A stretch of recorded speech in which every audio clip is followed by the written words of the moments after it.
Bonjour à tous. Donc voilà, c'est le coup d'envoi. On est le dimanche 2 janvier 2022, premier service de l'année. Donc bienvenue à tous et bonne année. Donc nous allons commencer notre service en écoutant un chant ensemble. Donc juste pour vous donner la chance de méditer, de chanter, de louer Dieu. Et après le chant, Pierry et Pélagie vont nous souhaiter la bienvenue. Aussi pour vous rappeler que if you are an English speaker, you can dial the number on the screen and you will have simultaneous translation. So let's have a great service.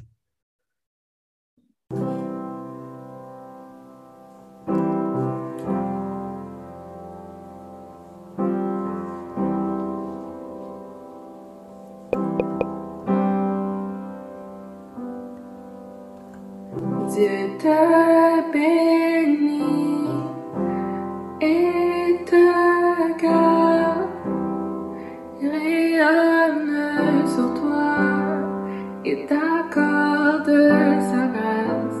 Ton Dieu se tourne vers toi, te donne paix. Dieu te bénit et te garde, il rayonne sur toi et t'accorde sa grâce. Ton Dieu se tourne vers toi, te donne paix.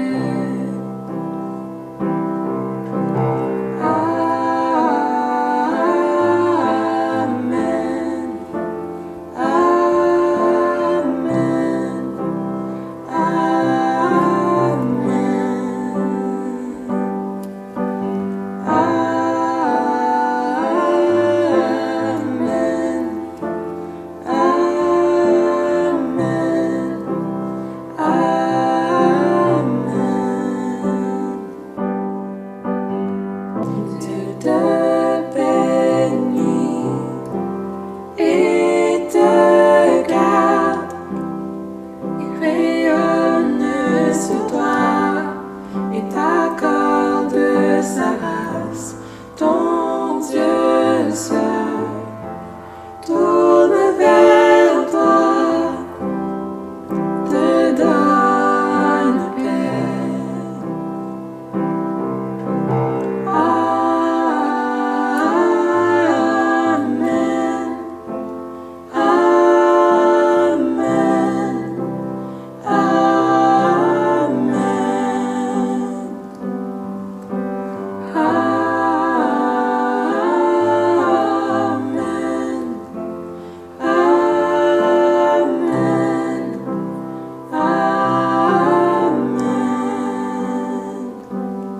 Que sa faveur reste sur toi pour plus de 1000 générations, sur ta famille et tes enfants et les enfants de leurs enfants. Que sa faveur reste sur toi pour plus de 1000 générations, sur ta famille et tes enfants et les enfants de leurs enfants. Que sa faveur reste sur toi pour plus de 1000 générations, sur ta famille et tes enfants et les enfants de leurs enfants. Que sa faveur reste sur toi pour plus de 1000 générations, sur ta famille et tes enfants et les enfants de leurs enfants. Que sa présence t'environne, là avec toi, à tes côtés, qu'elle t'inonde et t'entoure. Il est pour toi, il est pour toi, dès le matin jusqu'au coucher, à chaque pas, veillant sur toi, dans les larmes et dans la joie. Il est pour toi, il est pour toi.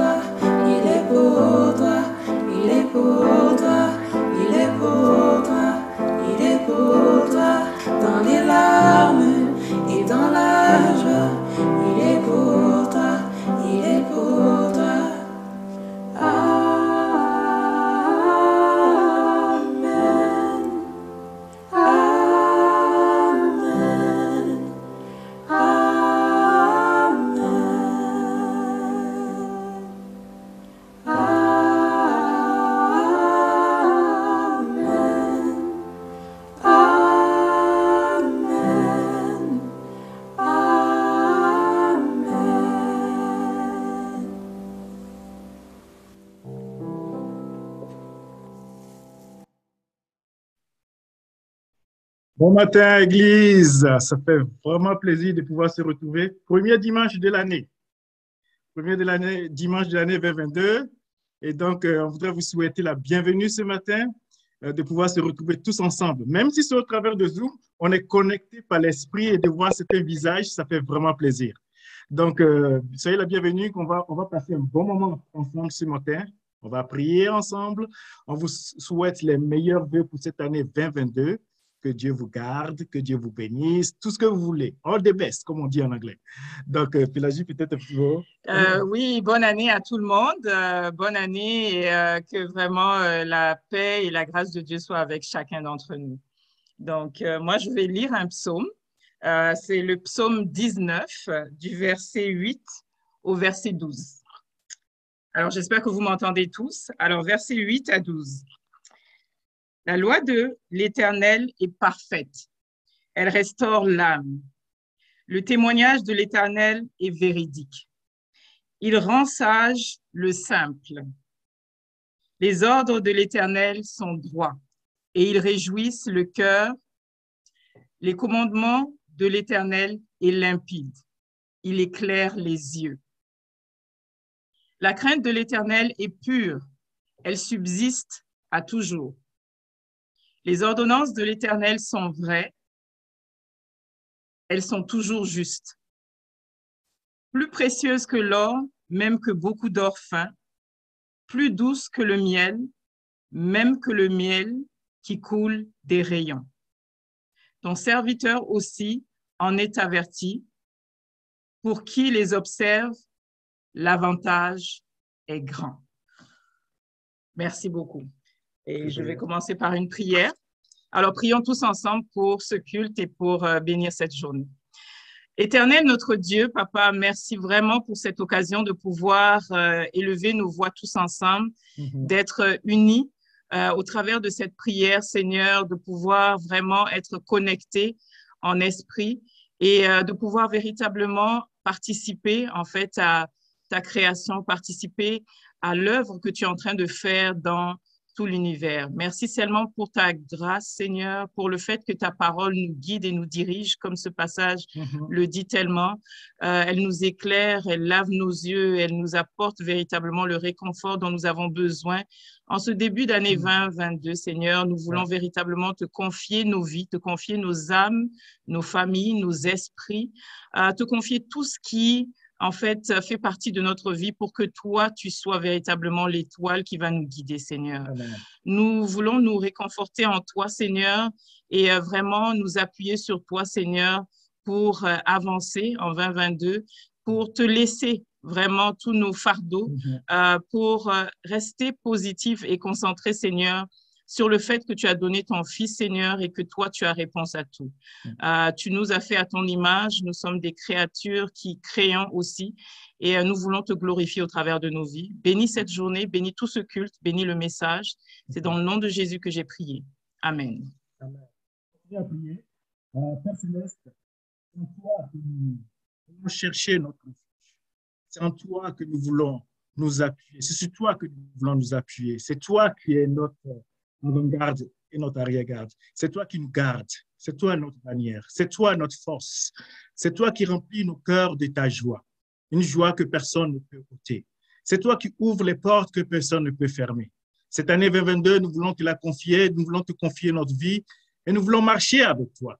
Nous voulons apprendre à nous appuyer totalement sur toi, Père Céleste, à te laisser opérer tes miracles dans nos vies, à te laisser ta gloire se manifester au travers de nos vies. Seigneur, malgré les ténèbres autour de nous, Père, on sait que tu as fait de nous la lumière de ce monde. Que les gens puissent nous regarder et trouver l'espoir. Que les gens puissent nous regarder et sentir la paix. Qu'on puisse communiquer cette paix que toi, tu nous as donnée au travers de Jésus-Christ. Seigneur, nous te remercions pour ce matin, pour le fait que tu vas nous édifier, que tu vas nous fortifier, que tu vas nous encourager, que tu vas nous défier au travers du message, au travers même du temps qu'on va passer ensemble, Père, dans les petits groupes, qu'on puisse vraiment se rapprocher les uns des autres, se rapprocher de toi et comprendre à quel point tu nous aimes et que tu nous gardes. Merci encore une fois pour ce matin, pour chaque aspect de ce service, Père, que tu sois avec tout, la techno, tout ce qui va se passer, tout ce qui va se dire, qu'on puisse sortir de là, grandi, Père. Éternel Dieu, que chacun de nous puisse sortir de lui-même pour apporter à l'autre ce qu'il pourra apporter. Père Céleste, en fait qu'on puisse expérimenter ce que tu nous dis, qu'il y a plus de bonheur à donner qu'à recevoir. Merci encore une fois pour ce matin. Merci pour les frères et sœurs qui sont mis ensemble. Et pour ceux qui sont autour, qui n'ont pas pu venir ou qui sont malades ou qui souffrent, Père, je te remercie de les protéger, de les garder. Béni sois-tu. Au nom de Jésus, nous t'avons prié. Amen. Amen.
Bonjour à tous, bonjour, bon matin.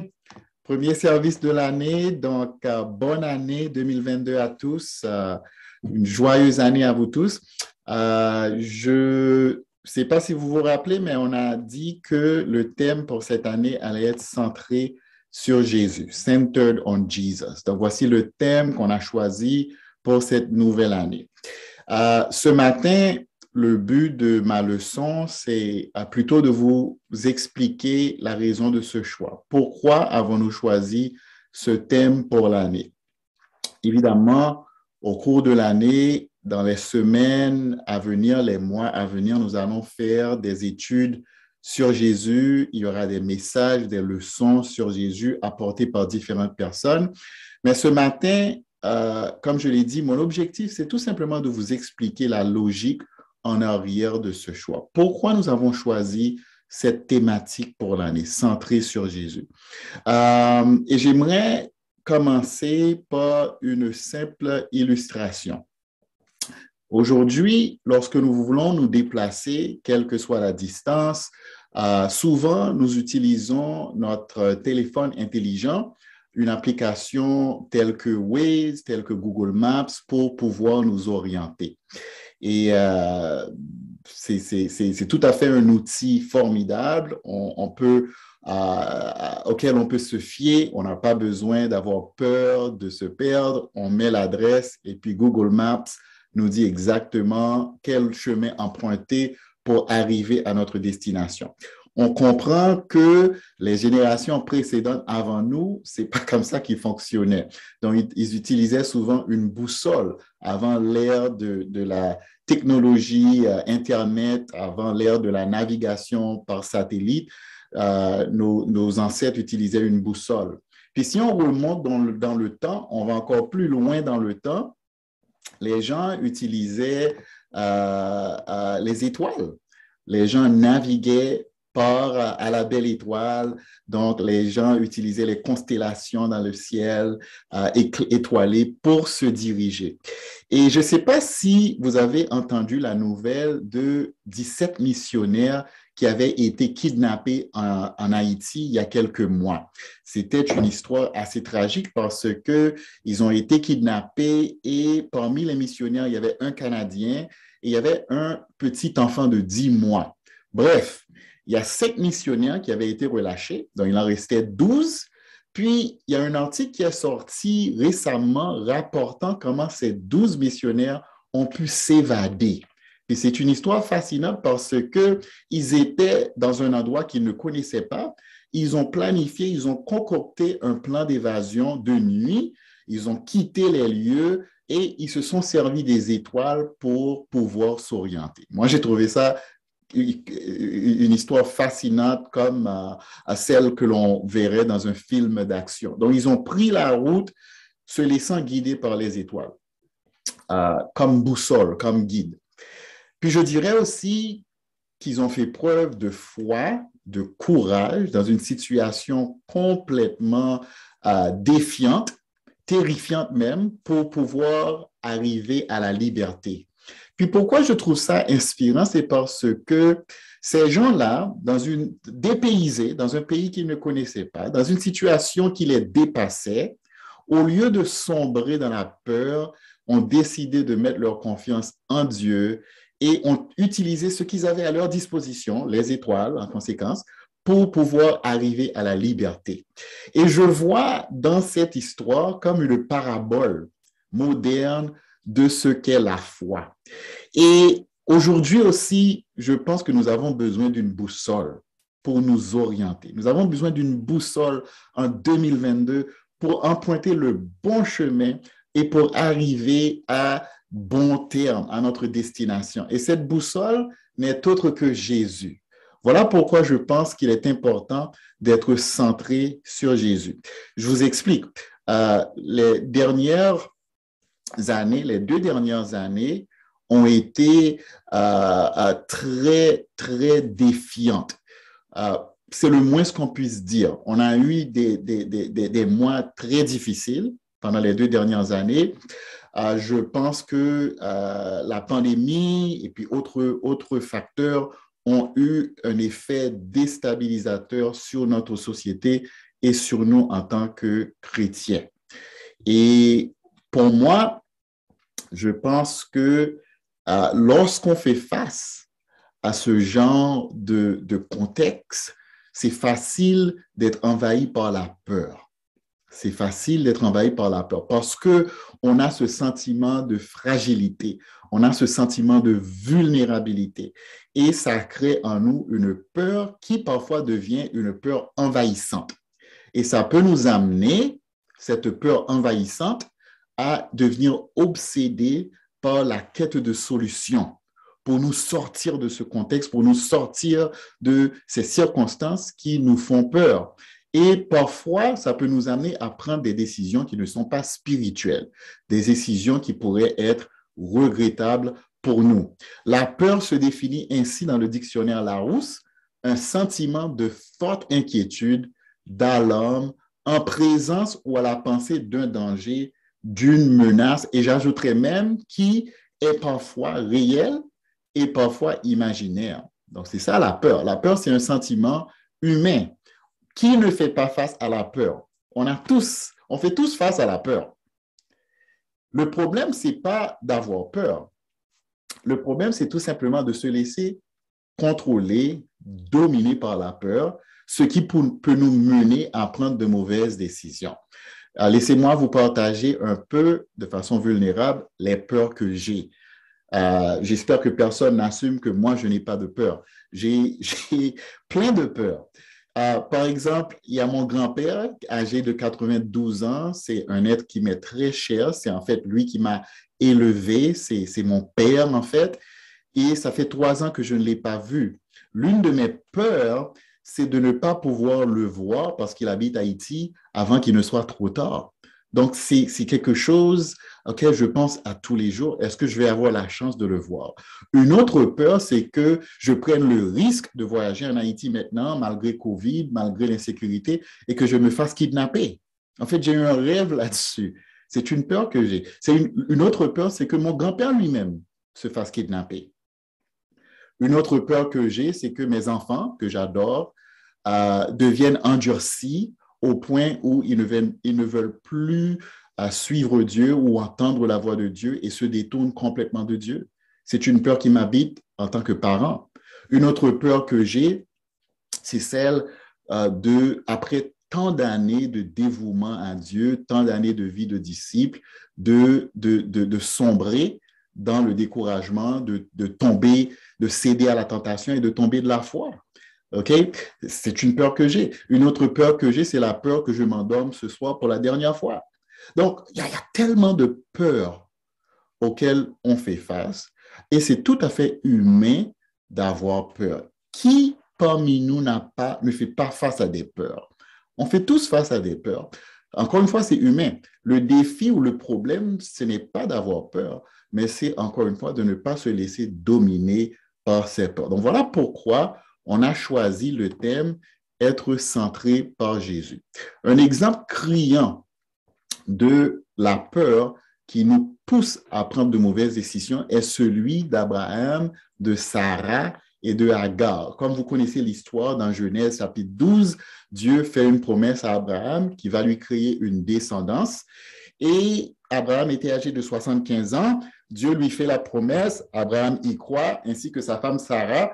Mais après 10 ans, la promesse n'est pas accomplie, ne se matérialise pas. Sarah, qui devient vieille et qui commence à s'inquiéter que la fenêtre d'opportunité est en train de se fermer, elle prend les choses entre ses mains et elle va présenter sa servante Agar à Abraham pour qu'il puisse engendrer une descendance. Vous connaissez le reste de l'histoire. C'était une décision regrettable qui leur a amené à plein de situations très épineuses.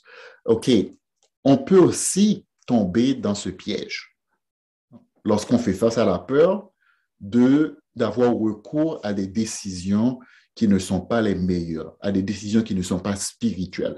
Voilà encore une fois pourquoi il est important en 2022 d'être centré sur Jésus. Centré sur Jésus va nous aider à surmonter nos peurs.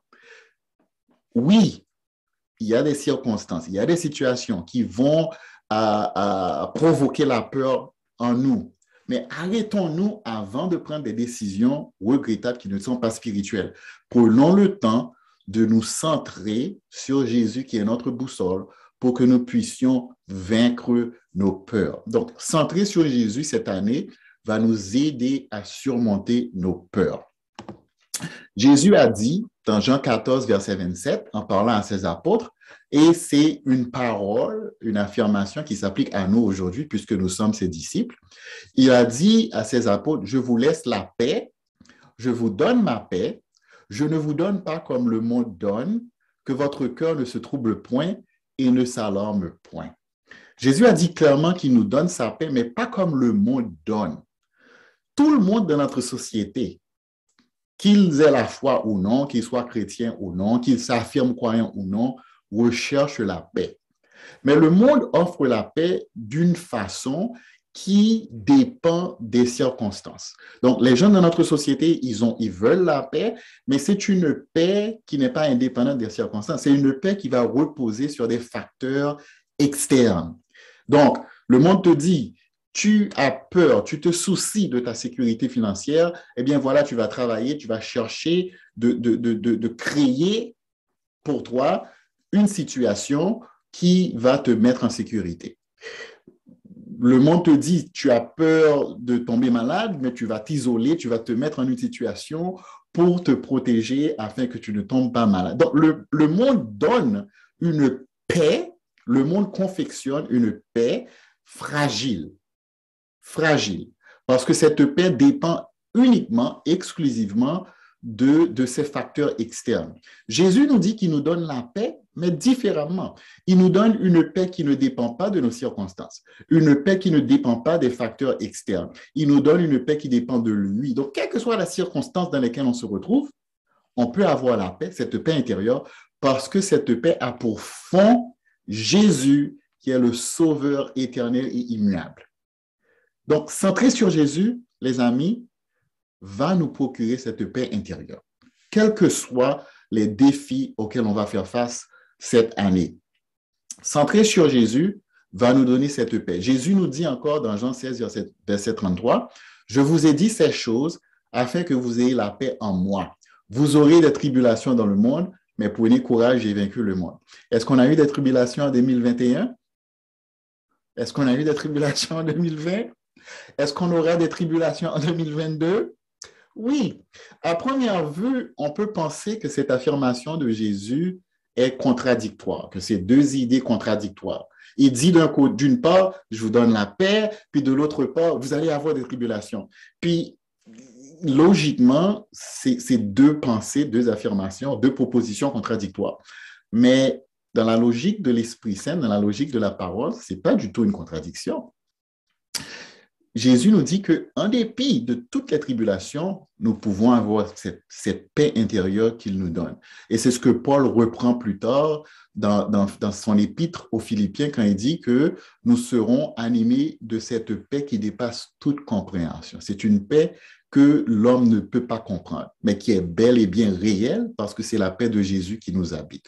Donc, je sais que je me répète, les amis, et je le fais de façon intentionnelle. On veut être centré sur Jésus pour connaître cette paix. On veut être centré sur Jésus pour avoir cette paix avec nous tous les jours. Il n'y a pas d'autre moyen d'avoir la paix que d'être centré sur Jésus. Voilà pourquoi on a choisi ce thème.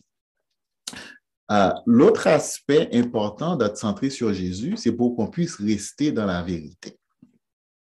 On veut être centré sur Jésus pour avoir surmonté nos peurs et on veut être centré sur Jésus pour rester dans la vérité. Jésus-Christ, le Fils de Dieu, est l'espoir de la race humaine. Jésus est l'espoir de la race humaine. En fait, Jésus a dit, « Je suis la lumière du monde. Celui qui me suit ne marchera pas dans les ténèbres, mais il aura la lumière de la vie. » Jésus est la lumière du monde. Jésus est le seul espoir de notre société et de la race humaine. Quels que soient les défis auxquels on fait face, sur le plan individuel, sur le plan collectif, les défis de notre société, quelle que soit la sphère que nous considérons de la vie sociale, Jésus a la réponse. Cependant, cette affirmation, ce message, ne passe pas facilement dans notre société aujourd'hui. C'est un message qui est difficilement accepté. C'est un message qui est difficilement reçu, et ce, même parmi nous chrétiens.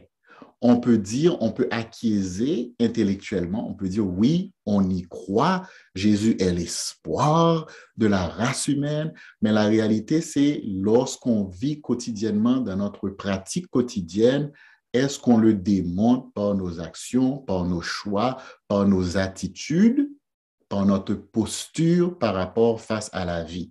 Est-ce qu'on croit que Jésus est l'espoir de la race humaine? C'est un message, comme je l'ai dit tantôt, qui passe difficilement dans notre société. Et c'est important de prendre le temps d'examiner pourquoi.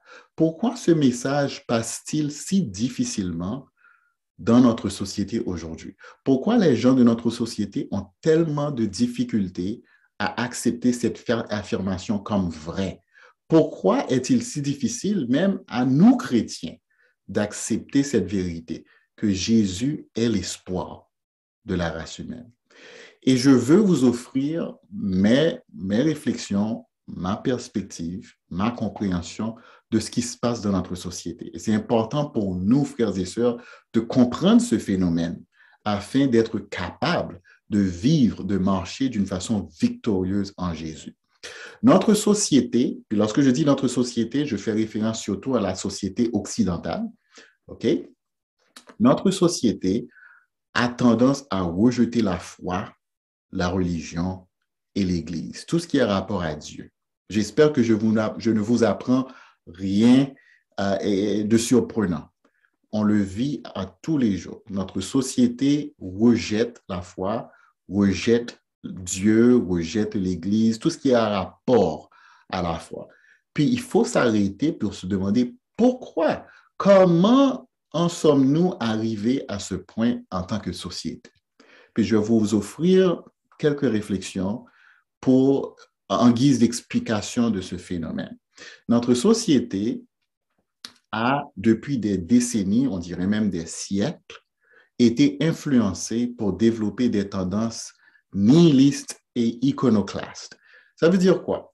Mais avec l'influence de plusieurs penseurs à travers les siècles, notre société a développé cette attitude que nous allons caractériser et définir. Mais premièrement, il faut aussi admettre les erreurs de l'Église. Le premier facteur qui pousse notre société à rejeter l'Église, à rejeter la foi, à rejeter Dieu, c'est le fait que, à travers l'histoire, à travers les siècles, l'Église a utilisé son autorité comme outil, comme bâton pour exploiter, manipuler, subjuguer et dominer des populations. On ne peut pas être inconscient, on ne peut pas ignorer cette histoire. C'est une histoire entachée de crimes horribles.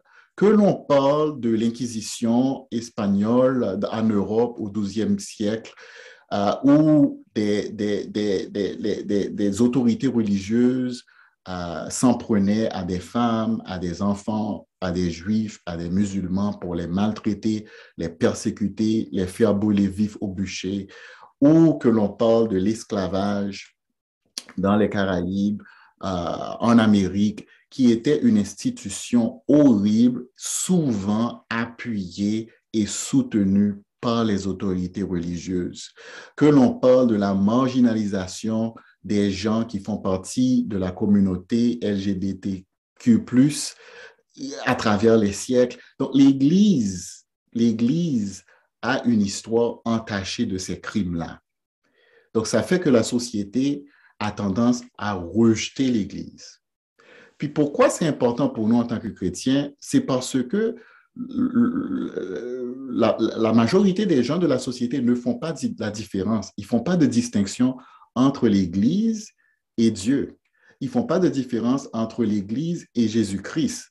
Pour eux, lorsque tu parles d'Église, voilà ce qui leur vient en tête. Voilà ce qui leur vient en tête. C'est cette histoire entachée de sang, entachée de crimes, entachée d'hypocrisie.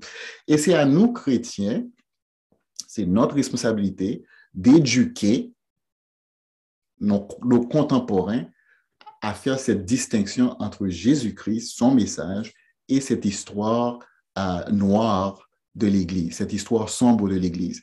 Les colons qui ont été imposés de façon brutale et violente, qui ont colonisé les pays de l'Amérique, les pays des Caraïbes, n'était pas une représentation de ce qu'est un chrétien, de ce que la Bible nous enseigne en tant que chrétien. Si on veut apprendre ce qu'est un chrétien ou comment un chrétien vit sa vie, il faut aller dans le Nouveau Testament. Il faut lire le livre des Actes des Apôtres. Et c'est là qu'on va voir comment la Bible, comment Dieu définit ce qu'est un chrétien. Donc, dans notre société, les gens ne font pas cette différence-là. Et c'est à nous de pouvoir les guider, les éduquer par rapport à cette distinction fondamentale. Ça, c'est un premier facteur. Le deuxième facteur, comme je disais tantôt, c'est que les gens de notre société ont, même sans le savoir, ont été influencés par plusieurs penseurs à travers les siècles à nier l'existence d'une autorité absolue, l'existence d'un Dieu absolu. Donc, que l'on parle de Rousseau, que l'on parle de Karl Marx, que l'on parle de Friedrich Nietzsche, c'est des penseurs qui ont infusé notre société de pensée nihiliste, c'est-à-dire qu'il n'y a pas l'existence d'une autorité absolue. Donc, Nietzsche a dit Dieu est mort. Il n'y a pas puisqu'il n'y a pas d'autorité absolue, est-ce qu'il y a vraiment un sens à l'existence humaine? Donc, il n'y a peut-être pas de sens à l'existence humaine. Donc, s'il n'y a pas de sens à l'existence humaine, l'homme est livré à lui-même et c'est à lui de décider le bien, le mal. Est-ce que le mal, c'est quelque chose qui existe? Est-ce qu'il y a de standards absolus pour la moralité? Donc, en fait, ça crée une société où les gens vont tout simplement se donner comme but de leur existence la recherche du plaisir, la quête du plaisir. En plus de ça, c'est des tendances philosophiques qui vont renier ou rejeter toute tradition passée. Donc, tout ce qui a été considéré comme sacré, tout ce qui a été considéré comme ma valeur morale absolue. Donc, c'est des tendances de mettre de côté, de rejeter toutes ces traditions morales, religieuses, chrétiennes. Et il faut comprendre que ce phénomène se passe dans notre société. Ce n'est pas un phénomène qui date d'hier. C'est un phénomène qui a son origine dans des siècles de pensée, qui amène à cette pensée moderne que l'on a aujourd'hui. Notre société a tendance à désacraliser, encore une fois, tout ce qui a été considéré comme sacré dans le passé. Et ils le font de deux façons, d'après moi, que je vais vous présenter. Donc, la foi en Dieu, l'acte sexuel dans le mariage, le code biblique, moral par rapport à la sexualité, notre société va ridiculiser toutes ces choses-là. De sorte que si tu crois en Dieu, la société veut te faire passer pour quelqu'un d'archaïque, quelqu'un qui n'est pas éduqué, quelqu'un qui est arriéré dans sa pensée, quelqu'un qui n'est pas sophistiqué, quelqu'un qui n'est pas illuminé, si on peut utiliser ce terme. L'acte sexuel, la Bible nous enseigne, est un don, un cadeau de Dieu, mais qui se doit d'être respecté dans un contexte spécifique qui est le mariage. Mais notre société va rabaisser l'acte sexuel à une activité purement physique qui est une fin en soi. Donc, la Bible nous enseigne que c'est un acte entre deux personnes mariées, un homme et une femme, qui vont à s'engager, à s'aimer, à se protéger, à développer une intimité exclusive entre eux. Mais la société va rendre cette perception de l'acte sexuel ridicule, tout à fait ridicule, que l'acte sexuel, comme je l'ai dit, est un acte physique qui est une fin en soi juste pour nous donner du plaisir. Et la société fait ça en deux façons. Une façon très subtile qui est à travers les arts, à travers la poésie, à travers les livres, à travers le cinéma, à travers la musique, à travers les séries télévisées, OK, notre société, encore une fois, va ridiculiser tout ce que nous prenons comme sacré. Il y a des séries télévisées sur Jésus qui vont peindre Jésus comme un être maniaque, qui avait des relations sexuelles. Ils vont désacraliser notre idée de Jésus étant un homme parfait et le Fils de Dieu. Ils vont prendre des notions que nous considérons comme importantes, comme l'existence des anges, l'existence de Satan, l'existence du diable, et ils vont ridiculiser, renverser toutes ces notions-là. Encore une fois, les coutumes, les mœurs traditionnelles basées sur une foi chrétienne, ils vont ridiculiser toutes ces choses. Donc, c'est une façon très subtile que notre société va endoctriner nos contemporains. Et puis, les gens vont se laisser passivement endoctriner et adopter ce mode de pensée. Le danger pour nous en tant que chrétiens, c'est que souvent, nous buvons de façon avide dans cette même fontaine, sans jugement, sans même nous rendre compte que nous nous laissons endoctriner pareil. Et c'est là qu'il faut faire attention. Si on n'est pas centré sur Jésus, on va perdre la notion de nos croyances et de notre foi. On va se laisser complètement dominer par la pensée de notre société, par cette pensée moderne qui est contraire à la pensée de Christ, à la pensée de Dieu. Ensuite, il y a une autre façon que notre société désacralise nos valeurs chrétiennes et notre conviction et la pensée de Christ et la parole de Dieu. Et c'est d'une façon très ouverte. Et c'est à travers des positions politiques, à travers des positions idéologiques que le gouvernement, que les autorités politiques veulent ancrer dans notre société comme pensée ou pratique dominante. Je ne sais pas si vous avez entendu parler de la loi C6, par exemple. La loi C6, c'est un projet de loi qui criminalise maintenant ce qu'on appelle les thérapies de conversion. Puis je vous explique un peu parce que vous êtes peut-être en dehors de tout ça. Les thérapies de conversion, c'est des pratiques que certaines églises ont de changer l'orientation sexuelle d'une personne. Donc, un adolescent ou un adulte qui se dit homosexuel. Donc, c'est des églises, des groupes religieux qui vont essayer de changer l'orientation sexuelle de la personne en pratiquant des méthodes qui peuvent être psychologiquement très abusives. OK, arrêtons-nous un peu. Portons un jugement sur ces pratiques-là. Si on est chrétien, on doit respecter le droit individuel. Dieu a créé chaque personne avec la liberté individuelle. Donc, quelle que soit l'approche, quelles que soient les pratiques qui vont forcer quelqu'un contre son gré à faire quelque chose, on ne peut pas appeler ça une pratique chrétienne.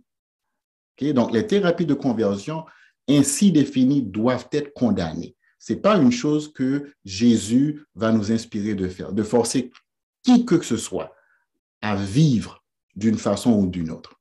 Okay?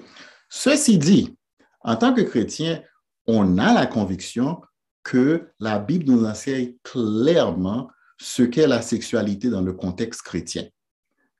L'acte sexuel, c'est quelque chose qui doit se faire entre un homme et une femme dans le contexte du mariage. Ça, c'est nos convictions, c'est ce que la Bible enseigne, c'est ce que Jésus enseigne, c'est ce que Dieu enseigne. Ceci dit, quelle que soit la personne qui vient à Jésus, elle doit se soumettre à la volonté de Jésus. Si un hétérosexuel, quelqu'un qui n'est pas un homosexuel, vient à Jésus, mais il doit se soumettre à l'autorité de Jésus. Si un mari trompait sa femme, il vient à Jésus, il doit se soumettre à l'autorité de Jésus. Si un père abusait, violentait ses enfants, il doit se soumettre à l'autorité de Jésus. Si un voleur vient à l'église, il doit se soumettre à l'autorité de Jésus et cesser de voler. Si quelqu'un est avare, idolâtre, immoral, quelle que soit ta vie, la bonne nouvelle, c'est que Jésus peut te combler au-delà de ces choses et tu peux te soumettre à la volonté de Jésus. Eh bien, vous savez quoi? Ça s'applique aussi à quelqu'un qui est homosexuel, qui vient à l'église. Cette personne doit se soumettre à l'autorité de la Bible. Ceci dit, il faut que ça soit le choix de la personne, ça doit être un choix de son propre gré parce qu'il considère connaître Jésus comme étant une richesse beaucoup plus supérieure à ce que ce monde et cette vie peuvent lui offrir.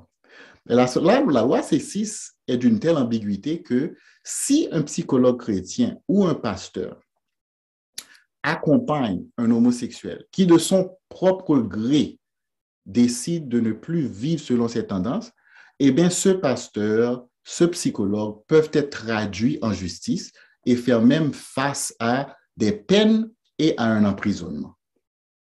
Il y a également un projet de loi qui est maintenant proposé concernant l'avortement, de sorte que si ce projet de loi passe et est promulgué, les églises peuvent faire face à des conséquences aussi si elles n'appuient pas l'avortement. Donc, notre société, de plusieurs façons, essaie d'imposer sa pensée nihiliste et iconoclaste sur tout le monde.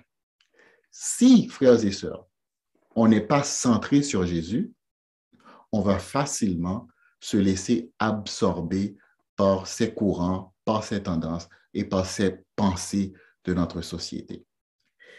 Et je pense qu'on fait face à ce défi tous les jours sans même s'en rendre compte. C'est pour ça qu'on doit avoir cette attitude intentionnelle qu'on va se centrer sur Jésus. Voilà pourquoi on a choisi ce thème cette année. Un autre facteur qui fait que notre société a tendance à rejeter le message de Jésus, que Jésus est la solution et la lumière du monde, est parce que notre société se dit pragmatique, et notre société dit que les problèmes de la société sont des problèmes concrets, pragmatiques, et la foi, la religion, l'Église, les approches qu'ils offrent, les pistes de solutions qu'ils offrent ne sont plus pertinentes, ne sont plus pratiques, parce que notre société, eh bien, justement, est sophistiquée, elle est éclairée, elle n'a plus besoin de ces solutions-là. Et encore une fois, tout le monde boit de ce Kool-Aid, comme on dit, et c'est important pour nous, en tant que chrétiens, d'être centrés sur Jésus, de ne pas se laisser endoctriner par ce mode de pensée. Plus que jamais, notre société a besoin de Jésus. Plus que jamais. Jésus est l'espoir de la race humaine. C'est grâce à Jésus que nous pouvons connaître qui est Dieu. Jésus est venu nous révéler qui est Dieu. La Bible nous dit, Jean 1, verset 18, « Personne n'a jamais vu Dieu. Le Fils unique qui est dans le sein du Père est celui qui l'a fait connaître. » Dieu est un mystère. On ne peut pas connaître Dieu en dehors de Jésus. C'est Jésus qui a vu Dieu. C'est Jésus qui connaît Dieu. C'est Jésus qui est la représentation exacte de Dieu, qui vient nous révéler Dieu. Si on n'est pas centré sur Jésus, on passe à côté, on rate la cible. On ne peut pas connaître Dieu de par soi-même, par son intuition, par sa propre intelligence, par sa propre pensée. On a besoin de Jésus. C'est lui seul qui peut nous révéler qui Dieu est. C'est Jésus seul qui peut nous montrer le chemin vers Dieu. Dans Jean 14, verset 6, Jésus dit, « Je suis le chemin, la vérité et la vie. Nul ne vient au Père que par moi. » On ne peut pas avoir accès au Père sans passer par Jésus. Être centré sur Jésus nous permet de mettre notre confiance en Jésus et nous permet d'arriver au Père. Ensuite, finalement, c'est Jésus qui nous montre comment avoir une vie victorieuse dans ce monde. Dans Jean 10, versets 8 à 10, Jésus dit « Tous ceux qui sont venus avant moi sont des voleurs et des brigands. Moi, je suis venu afin que les brebis aient la vie et qu'elles soient dans l'abondance. » C'est la volonté de Dieu que nous vivions une vie abondante, une vie victorieuse, une vie pleine. Tout ce que le monde nous offre est une copie. Tout ce que le monde nous offre est un mensonge par rapport à ce que Dieu veut nous donner. Et sans Jésus, on ne peut pas avoir accès à cette vie victorieuse. Donc, voilà pourquoi, les amis. Voilà pourquoi on veut mettre l'accent sur Jésus. On veut être centré sur Jésus. Puis en conclusion, voilà ce que je veux vous amener. On commence une nouvelle année, 2022. Aujourd'hui, c'est le 2 janvier 2022, premier service de l'année. À la fin de l'année, les amis, le 31 décembre 2022, il y en a parmi nous qui auront une vie plus victorieuse que l'on a aujourd'hui ce matin. Parce que justement, nous aurons décidé d'être centrés sur Jésus, de vaincre nos peurs, de surmonter nos peurs parce que nous sommes centrés sur Jésus, de ne pas nous laisser dominer par nos peurs, de ne pas nous laisser endoctriner par la pensée de ce monde, mais de rester centrés sur Jésus, nous aurons une vie plus victorieuse. Malheureusement, le fait est que, statistiquement parlant, qu'il y en a parmi nous aussi qui auront une vie moins victorieuse, en fait, qui seront dans un état pire que nous sommes ce matin. Parce que nous aurions failli à mettre le focus sur Jésus. Nous allons nous laisser dominer par nos peurs et nous allons nous laisser endoctriner par la pensée moderne de ce monde. C'est à nous de faire le choix, les amis. Choisissons d'être centrés sur Jésus. Je vais vous laisser avec 3 applications pratiques. Okay? Premièrement, plongeons dans les évangiles. Pour apprendre sur Jésus, on ne peut pas faire mieux que de lire les évangiles. Donc, on vous recommande pendant les 4 premiers mois de l'année de lire les 4 évangiles. En janvier, lisons Matthieu, qui a 28 chapitres. En février, lisons Marc, qui a 16 chapitres. En mars, lisons Luc, qui a 24 chapitres. Et en avril, lisons l'Évangile selon Jean, qui a 21 chapitres. Donc, prenons le temps, pendant ces 4 premiers mois de l'année, de plonger dans les évangiles pour découvrir ce Jésus que nous adorons et ce Jésus que nous suivons. Deuxième chose, c'est que demain, le 3 janvier, lundi 3 janvier, nous commençons notre jeûne de 21 jours. C'est une façon de nous préparer spirituellement à l'année. On recommande que vous fassiez le jeûne de Daniel. Dans le langage moderne, c'est le jeûne végétalien. Mais honnêtement, c'est à vous de choisir. C'est à vous de choisir comment vous allez jeûner durant ces 21 prochains jours et de quoi vous allez jeûner. La seule chose qu'on vous demande, c'est de le prendre au sérieux et de vous consacrer surtout à la prière. Notre bon ami Pierry dit souvent qu'un jeûne, ce n'est pas une grève de la faim. C'est un temps que l'on prend à se consacrer à la prière et à la connexion avec Dieu. Et nous avons tellement de choses sur lesquelles nous devons nous concentrer par la prière. Donc, prions et de façon collective, faisons ce jeûne ensemble. Puis dernièrement, nous allons avoir une mi-semaine, mercredi, c'est la première mi-semaine de l'année, mi-semaine pour tous. On vous encourage de faire l'effort d'être présent. Ce sera un temps de partage, ce sera un temps de prière.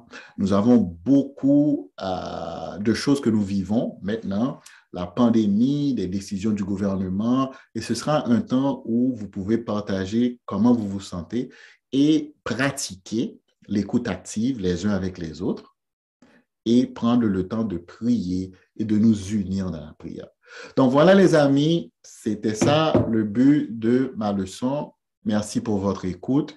Soyons centrés sur Jésus et je sais que ça va être une année extraordinaire, quelles que soient les circonstances, parce qu'avec Jésus, on a la victoire. Donc, merci pour votre écoute. Nous allons écouter un chant ensemble. Je vous encourage de méditer pendant que vous écoutez le chant. Et après ça, les François Saint-Cyr vont intervenir avec des propos, des remarques pour la conclusion.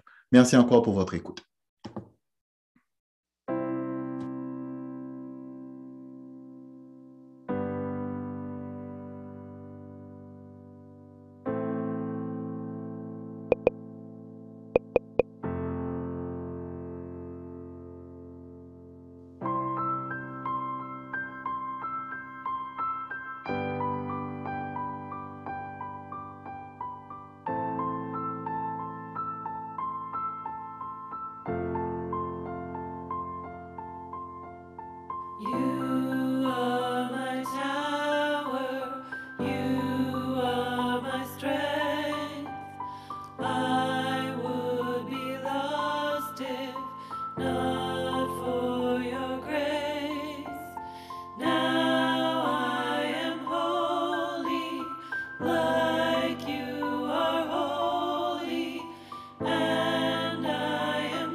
refuge when I'm in too deep.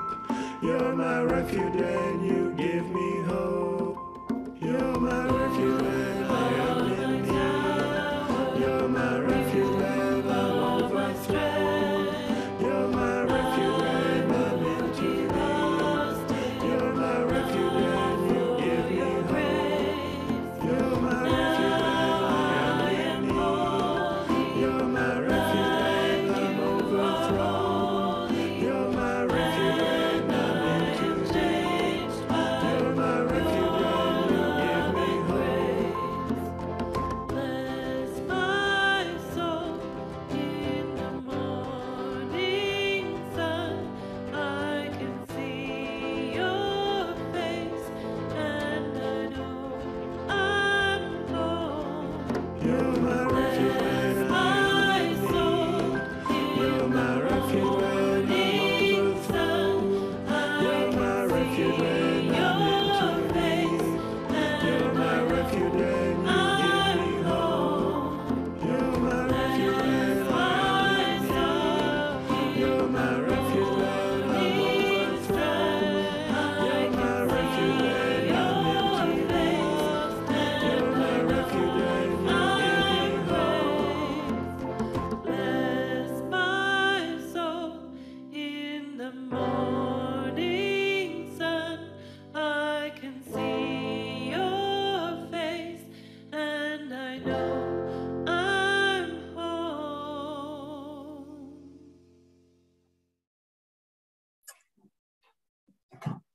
Bonjour tout le monde.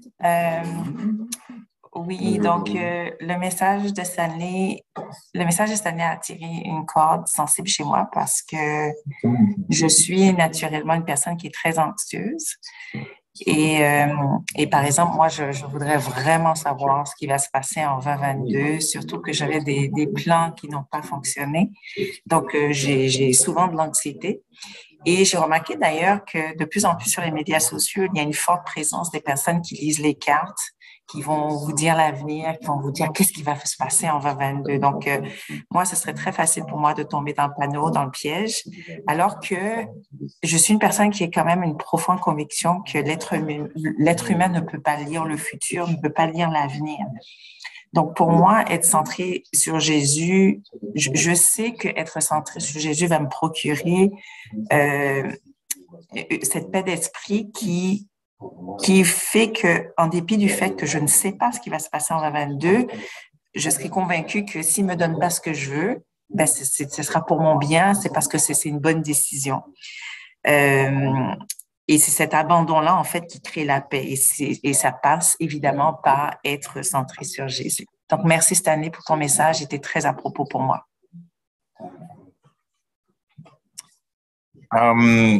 Merci, Stanley. J'ai vraiment beaucoup apprécié ton message et moi, j'aime bien quand les choses sont claires et à travers ton message, pour moi, c'est très clair pourquoi on a choisi ce thème et pourquoi c'est si pertinent. Donc, merci beaucoup pour ces illustrations, pour le message et puis pour ta vulnérabilité aussi.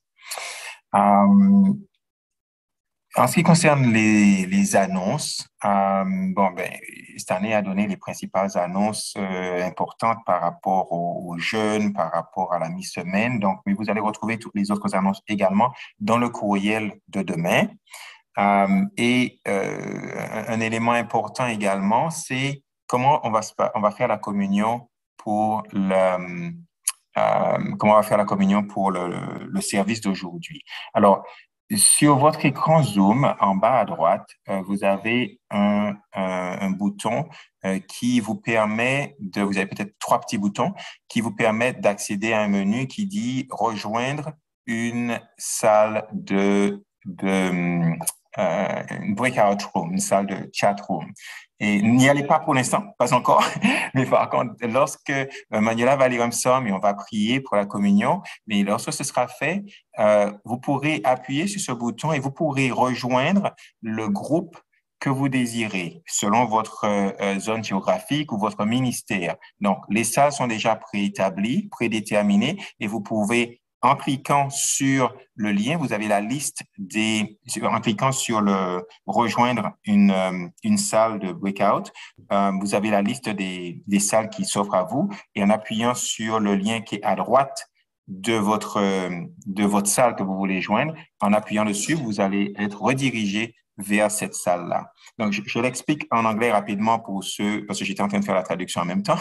We're going to close the service by going in breakout rooms. The way to do it is that at the bottom right of your screen, you have 3 buttons that allow you to select join a breakout room. And then when you press on this button, it will allow you to pick the room that you want to join. And when you click on the join link, you will be redirected to that group. So we encourage you, after Manuela reads a psalm and I pray, that I encourage you to join your family group, basically, or your ministry group, so that you could have a time of communion together. So, donc sur ce, je vais redonner la parole à Manuela qui va nous lire un psaume pour nous aider à le psaume 121, pour nous aider à nous refocaliser sur Jésus, être recentré sur Jésus avant que je prie pour la communion. Okay. Psaume 121. Je lève mes yeux vers les montagnes. D'où me viendra le secours? Le secours me vient de l'Éternel, qui a fait les cieux et la terre. Il ne permettra point que ton pied chancelle. Celui qui te garde ne sommeillera point. Voici, il ne sommeille ni ne dort, celui qui garde Israël. L'Éternel est celui qui te garde. L'Éternel est ton ombre à ta main droite. Pendant le jour, le soleil ne te frappera point, ni la lune pendant la nuit. L'Éternel te gardera de tout mal, il gardera ton âme. L'Éternel gardera ton départ et ton arrivée, dès maintenant et à jamais. Père, quel psaume encourageant que l'on a de savoir que tu es là, que tu es celui qui nous protège, qui nous garde. Tu es là pour guider nos pas. Et dans ton infinie bonté, Père, en dépit de toutes nos trahisons, de toutes nos rébellions, tu es là et tu es prêt à nous accueillir les bras ouverts. Tu as envoyé ton Fils de façon à ce que ce lien puisse être rétabli, que l'on puisse être purifié de nos péchés et avoir accès à toi. Père, dans ton infinie sainteté, tu ne peux pas être en contact avec le péché. C'est la raison pour laquelle tu as autorisé ton Fils à aller et à payer le prix suprême, à aller mourir sur la croix, de façon à ce que le prix soit payé et de façon à ce que, en retour, on puisse avoir accès à toi, être purifié. Tu es là, tu guides nos pas. Père, en 2022, on a beaucoup d'inquiétudes, comme le disait Stanley. On a toujours une appréhension de cet inconnu parce qu'on ne sait pas. Mais toi, tu n'as pas besoin d'avoir peur car tu sais exactement ce qui va se passer. Je te remercie, Père, tant pour ton amour pour nous, pour le fait que tu aies cette infinie sagesse qui te permet de nous donner ce dont on a besoin, même si ce n'est pas ce dont on a envie.